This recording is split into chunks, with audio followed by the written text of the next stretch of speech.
Viewer discretion is highly advised. We'll talk about hot water heaters burning you. Not safe. Hi, I'm Blaine Bouvier. And I'm Dave Curtis. Together we're Vermont Modular Homes.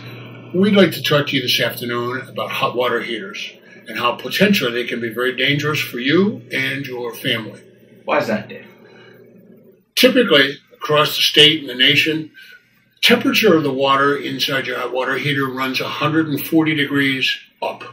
And that can cause all kinds of damage and harm, third-degree burns, scalding, and for children can be potentially life-threatening. So what would you recommend? It's recommended that water temperature in your hot water heater never exceed 120 degrees. So we just turn down the temperature of the hot water heaters. If you lower the temperature of the water, you will save money, you'll eliminate the potential for scalding and burns, and it's environmentally the correct thing to do. Especially when we talk about children, this can be very, very dangerous. You should check your hot water heater. If it's above 120 degrees, please turn it down. Have a good afternoon. Bye.